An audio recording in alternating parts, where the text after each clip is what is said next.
حدیث ہے احمد مسند احمد کی، اس میں تمیم الداری رضی اللہ عنہ سے نبی اکرم صلی اللہ علیہ وسلم نے فرمایا، وہ کہتے ہیں سمعت رسول اللہ صلی اللہ علیہ وسلم یقول لَيَبْلُغَنَّ هَذَا الْأَمْرُ مَا بَلَغَ اللَّيْلُ وَالنَّهَارُ، کہ یہ دین وہاں تک پہنچے گا جہاں تک رات و دن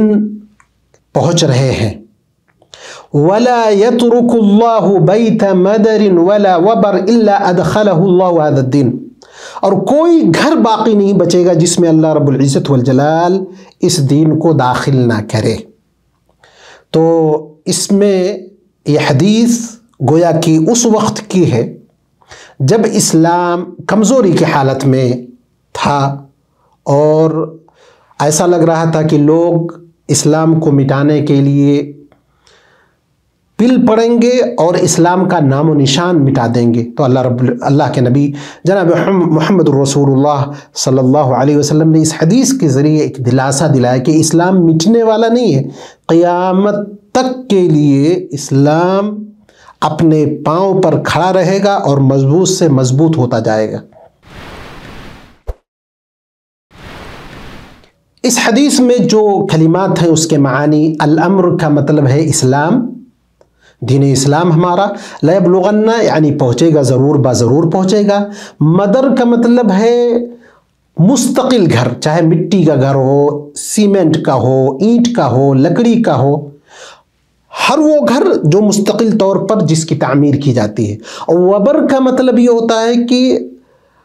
ٹیمپریری یا وقتی طور پر جو گھر بنایا جاتا ہے رہنے کے لیے، جیسے خیمہ زن ہونا، خیمہ وغیرہ لگا کر کے یا کوئی بھی چیز ایسے کھڑی کر کے بنا لینا وقتی طور پر، یہ دیکھتے ہوئے کہ یہاں سے ہمیں کوچ کرنا ہے۔ حدیث کے راوی ہیں تمیم الداری رضی اللہ عنہ، نام ہے ابو رقیہ تمیم ابن اوس الداری رضی اللہ عنہ، پہلے نصرانی تھے پھر مدینہ آئے اور سن 9 ہجری میں انہوں نے اسلام قبول کیا۔ تہجد کی کثرت کرتے تھے، عبادت اور تلاوت قرآن میں مشہور تھے۔ فلسطین میں سن 40 ہجری میں ان کی وفات ہوئی۔ حدیث کا عام مفہوم،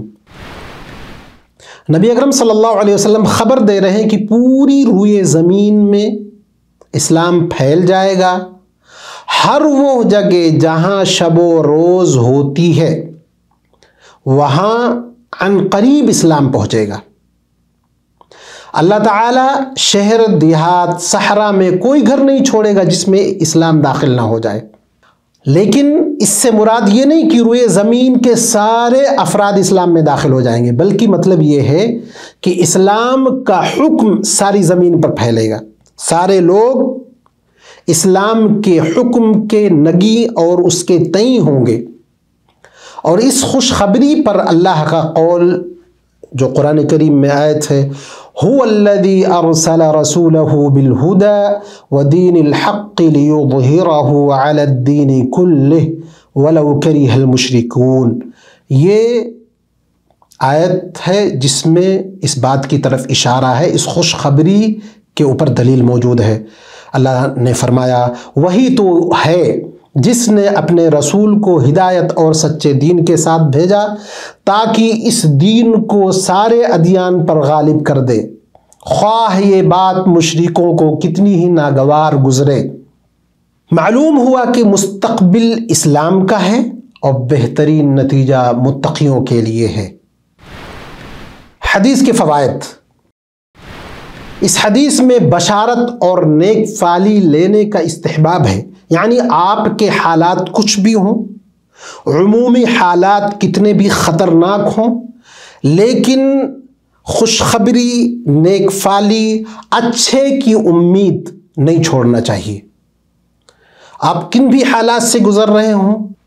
یا عمومی طور پر امت کے جو حالات ہوں، ان حالات کو دیکھتے ہوئے کبھی بھی مایوس نہیں ہونا چاہیے۔ دوسرا فائدہ یہ ہے کہ اسلام کے پھیلاؤ اور غلبہ کے بارے میں اللہ کے رسول صلی اللہ علیہ وسلم اور اللہ رب العزت والجلال نے جو وعدے فرمائے ہیں ان وعدے کو